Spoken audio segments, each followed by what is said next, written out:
Welcome to my channel. ఎగ్జాక్ట్‌గా 3 years back అనుకుంటా.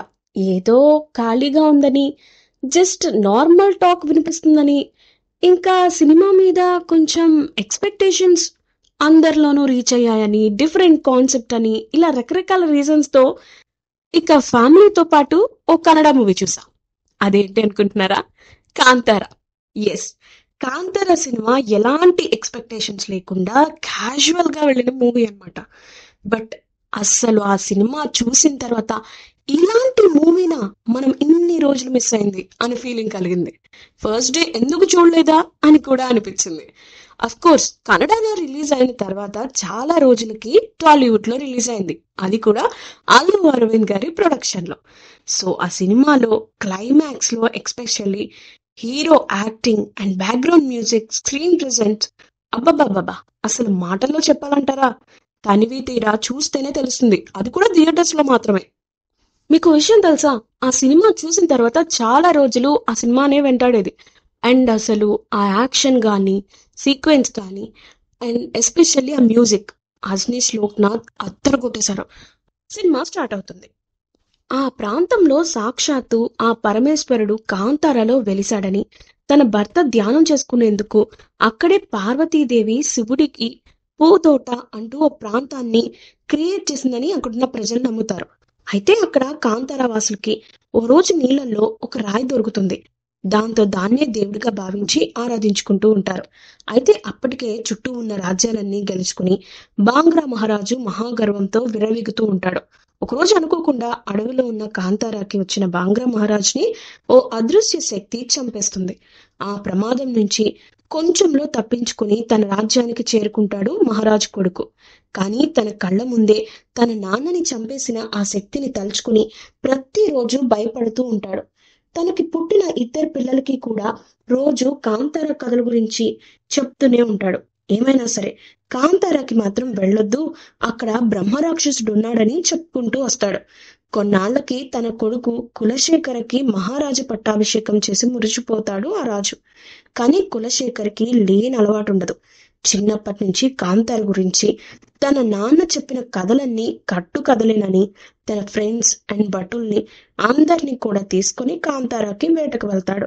హద్దులు దాటి తమ ప్రదేశానికి వచ్చిన వీళ్ళని కాంతార వాసులు తరిమి కొడతారు. కొన్నేళ్ల క్రితం కాంతార వాసులకి అక్కడే ఉన్న ఒక లోయలో పులి పక్కనే ఓ పసిబిడ్డ కూడా దొరుకుతాడు. వాడికి బర్మే అనే పేరు పెట్టి పెంచుతారు. అతనే మన రిషబ్ శెట్టి. కాంతారాకి తనే నాయకుడవుతాడు. ఇక తమ ప్రాంతానికి వచ్చిన బాంగ్రారాజుకి సరైన గుణపాఠం చెప్పాలని బర్మే తన స్నేహితులతో కలిసి బాంగ్రా రాజ్యానికి వెళ్తాడు. అక్కడ ఓ ప్రమాదం నుంచి యువరాణి కనకావతి కాపాడుతుంది. ఇక తర్వాత ఆమె బర్మేపై మనసు పారేసుకుంటుంది. ఈ విషయం తెలుసుకున్న రాజు కులశేఖర మొత్తం కాంతారాన్ని తగలబెట్టేస్తాడు. మరి అప్పుడు ఏం జరిగింది? కాంతారాని ఎవరు కాపాడారు? అసలు బర్మేకి ఇంకా ఆ ప్లేస్ కి సంబంధం ఏంటి? బాంగ్రా రాజ్యంతో కాంతార ఎందుకు యుద్ధం చేయాల్సింది అనేది మిగిలిన కథ. ఇక ఎక్స్పెక్టేషన్స్ లేనప్పుడు ఏం చేసినా ఏం చూపించినా అది కొంచెం బాగున్నా కూడా ఆడియన్స్ కి మంచి హైప్ ఇస్తుంది. కానీ అదే చూసేవారిలో ముందే ఎక్స్పెక్టేషన్స్ ఉంటే వాటిని రీచ్ అవ్వాలంటే ఏం చేసినా తక్కువే అనిపిస్తుంది. సో నా వరకు కాంతార చాప్టర్ 1 విషయంలో అదే అనిపించింది. కాంతార అంటే ఎలాంటి ఎక్స్పెక్టేషన్స్ తో లేము కాబట్టి స్టోరీ పరంగా ఇంకా డెప్త్ ఉంది. యాక్షన్ పరంగా అద్రిపోయే విజువల్స్ ఉన్నాయి. అండ్ మ్యూజిక్ ఇంకా సూపర్ అని చెప్పొచ్చు. బట్ అన్ని ఎక్స్పెక్టేషన్స్ తో కాంతార చాప్టర్ 1 వస్తుంది అన్నప్పుడు దాన్ని ఇంకే రేంజ్ కి తీసుకెళ్తాడు రిషబ్ శెట్టి అనే ఒక క్వశ్చన్ రేజ్ అవుతుంది. సో అదే ఎక్స్పెక్టేషన్స్ ఇంకా అదే రీచ్ ని అందుకోవాలనుకున్న చాప్టర్ 1 మాత్రం కాస్త డిసప్పాయింట్ అనిపించింది. బట్ రిషబ్ శెట్టి మాత్రం ఆ ఎక్స్పెక్టేషన్ ని సక్సెస్ ని రీచ్ అవ్వడానికి చాలా ప్రయత్నం చేశారు. అందుకే భారీ బడ్జెట్ ని, హై స్కేల్ ని, యాక్షన్ సీక్వెన్స్ ని, రిచ్నెస్ ని ఇలా చాలా రకాలుగా చూపించే ప్రయత్నం చేశారు. బట్ కాంతారా చూసినప్పుడు కలిగిన ఫ్రెష్ ఫీలింగ్ మాత్రం ఇందులో మిస్ అవుతుంది. ముఖ్యంగా ఫస్ట్ హాఫ్ చూసినప్పుడు రిషబ్ శెట్టి కాంతారాని టచ్ చేయకుండా ఉండాల్సిందేమో అనే ఫీలింగ్ కలిగింది. ఎందుకంటే ఇప్పటికీ ఎప్పటికీ క్లాసిక్స్ ని అంత ఈజీగా ముట్టుకోకూడదు. సో అంతా బానే ఉన్నా ఎక్కడో వెలితిగా అనిపిస్తూ ఉంటది. ఎందుకంటే కాంతారలో ఒక రియలిస్టిక్ అప్రోచ్ ఉంటుంది. అందుకే చూసినప్పుడు మనకి ఒక అద్భుతంలా అనిపించింది. కానీ ఈ చాప్టర్ 1 వచ్చేసరికి బడ్జెట్ పెరిగిపోయింది. రియల్ ఫీలింగ్ తగ్గిపోయింది. కొన్ని సీన్స్ అయితే అవసరం లేదేమో అనే ఫీలింగ్ కూడా వస్తుంది. ఎందుకంటే ఫస్ట్ హాఫ్‌లో అటు కాంతార, ఇటు బాంగ్రా ప్రజల్ని చూపించినప్పుడు ఆ సెటప్ బిల్డప్ చేయడానికి రిషబ్ చాలా టైం తీసుకున్నారు. అంటే ఆడియన్స్‌లో ఆ ఫీలింగ్‌ని రీక్రియేట్ చేసే ప్రయత్నం చేశారు. కానీ కాంతార చాప్టర్ విషయంలో ఆడియన్స్ ఫీలింగ్స్‌ని సెకండ్ హాఫ్ వరకు మార్చింది. ఇంకా రిషబ్ శెట్టి సెకండ్ హాఫ్ ని చాలా డీసెంట్ గా రాసుకున్నారనుకోండి. ఇంటర్వెల్ బ్లాక్ మంచి హైతో ముగించి సెకండ్ హాఫ్ మీద అంచనాల్ని క్రియేట్ చేశారు. కాంతార ప్రజలు తమ ఉనికి కోసం దేవుడి కోసం ఎలా పోరాటం చేశారనేది సెకండ్ హాఫ్ లో బాగానే హైలైట్ చేశారు. ముఖ్యంగా అక్కడ వచ్చే కొన్ని యాక్షన్స్ ఎపిసోడ్స్ చాలా బాగా వర్కౌట్ అయ్యాయి. ఇక హీరో శరీరంలోకి గుళిగా వచ్చినప్పుడు పడిన సీన్లు అయితే మరోసారి గూస్ బూమ్స్ తెప్పించాయి. ఇందులో ఎలాంటి డౌట్ లేదు. ఇక క్లైమాక్స్ కూడా సినిమాకి హైలైట్ అనే చెప్పాలి. సేమ్ కాంతారాలని ఇందులో కూడా అదిరిపోయే క్లైమాక్స్ ని రాసుకొచ్చారు రిషబ్. రాసుకోవడమే కాదు, దాన్ని అదే రేంజ్ లో ప్లాన్ చేశారు.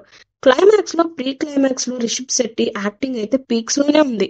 నిజానికి సినిమాని క్లైమాక్స్ ఇంకా రిషబ్ శెట్టి యాక్టింగ్ మాత్రమే నిలబెట్టాయి అనడంలో ఎలాంటి డౌట్ లేదు. ఇక విఎఫ్ఎక్స్ విషయంలో కూడా రిషబ్ శెట్టి తీసుకున్న కాన్సన్ట్రేషన్ స్క్రీన్ మీద మనకి క్లియర్ గా కనిపిస్తుంది. ఇక సెకండ్ హాఫ్ లో అయ్య బాబోయ్ అనిపించింది అనుకోండి. ఇక ముఖ్యంగా ఈ సెకండ్ హాఫ్ ని నిలబెట్టే ప్రయత్నాన్ని రుక్మిణి వసంత్ చేసింది.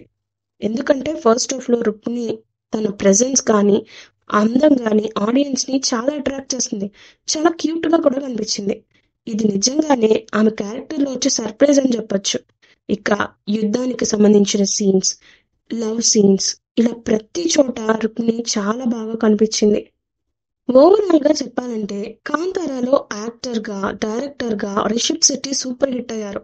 మన టాలీవుడే కాదు, పాన్ ఇండియా రేంజ్ లో రిషబ్ శెట్టి పేరు మారుమోగిపోయింది. తనకి చాలా మంచి అవకాశాలు వచ్చాయి.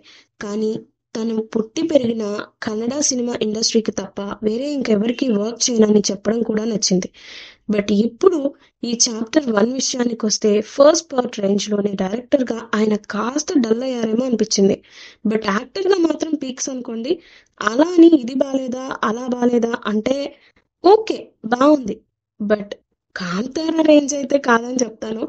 సో ఎక్కడో ఫ్రెష్ ఫీలింగ్ అయితే మిస్ అయింది అండ్ రియలిస్టిక్ ఫీలింగ్ కూడా మిస్ అయింది ఈ సినిమాలో ఎస్పెషల్లీ. ఎందుకంటే సినిమా మొత్తం కూడా పాస్ట్ లోనే జరుగుతుంది కాబట్టి అంత ఒక డ్రామాటిక్ ఫీలింగ్ వచ్చింది. బట్ కాంతార విషయానికి వస్తే అలా కాదు, complete realistic and practical. So ఆ విషయంలో మేబీ తారుమారు అయి ఉండొచ్చు ఒపీనియన్ అయితే. ఇక ఓవరాల్ గా చాప్టర్ 1 అంచనాలు లేకుండా అయితే ఫుల్ గా ఎంజాయ్ చేయొచ్చు. బట్ మీరు ఎక్స్పెక్టేషన్స్ పెట్టుకుంటే మాత్రం కాస్త కష్టం. ఇలాంటి మరెన్నో ఇంట్రెస్టింగ్ అప్డేట్స్ కోసం సబ్స్క్రైబ్ టు అవర్ ఛానల్.